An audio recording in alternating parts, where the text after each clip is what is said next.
Hey everyone, this is Cathy from TheIntimacyDojo.com, here with Reid from ReidAboutSex.com. Yay. Reid, how do you, if you're with people, if you're intimate with people, sometimes it's easy to get hooked, to get attached. How do you unhook and stay unhooked? There's a couple of different ways to do it. One, the unhookedness is the idea, first just understanding that when you're creating powerful experiences, even if they're just casual and you just rock somebody's world, or you have an amazing conversation with somebody that just touches them, people will sometimes, start to get like energetically or emotionally attached to you.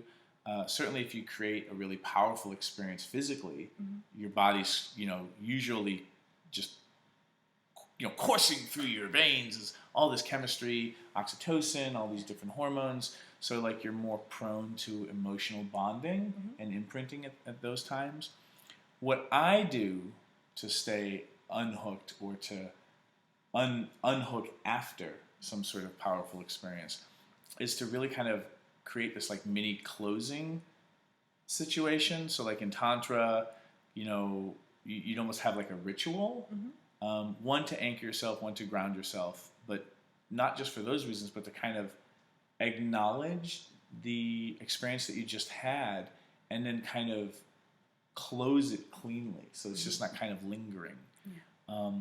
There are other ways that we can talk about in another video about how do you delay imprinting, but let's say that you just had a really powerful experience, thanking people for the experience, reiterating in a compassionate way that what your expectations are, and expectations and intentions for behavior afterwards, and just really acknowledging each other. And then what I like to do is this little exercise where you kind of visualize, energetically, whether you believe in that or not, that you guys are both kind of like pulling in your kite strings and your kites, and coming back into your own body, and kind of maybe visualizing, energetically, roots coming out of your feet and kind of anchoring into the ground. And then this idea, if you think of like the curly parts of the Velcro, the ones with the hooks. I love that analogy. Like visualize uncurling those hooks so that people can't get stuck on you, or you can't, hook onto other people. And then if you want to take it a step further, like imagine these threads, the Velcros, straight now out of your skin and pulling them back in so that your surface is smooth like glass. That visualization, along with just breathing and walking, if you're really good at this, walking each other through the visualization, like you're saying, let's reel in our kites, breathe, let out some sound, get in your body. I like to think of like a little night watchman or watch person walking around inside of me with a flashlight, kind of checking me for if any like, open windows or unlocked doors.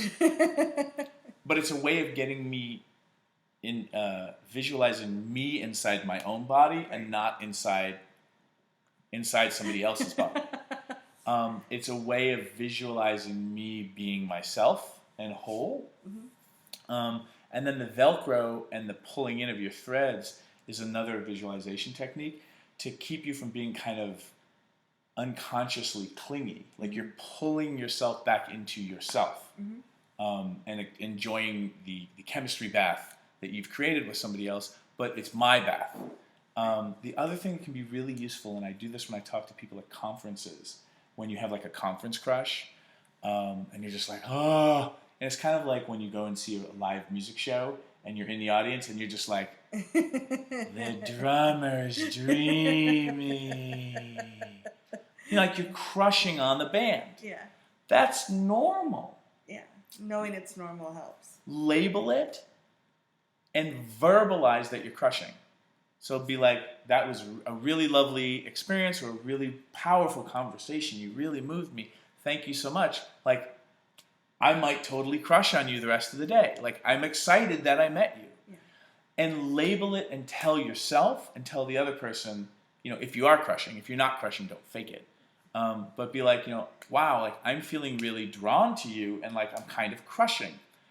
Labeling it a crush makes it not a, you can still be dreamy, but it's not like I want to rent a U-Haul and move in next week. Yeah. So I think things like that can be really useful in telling yourself and also in role modeling for the other person.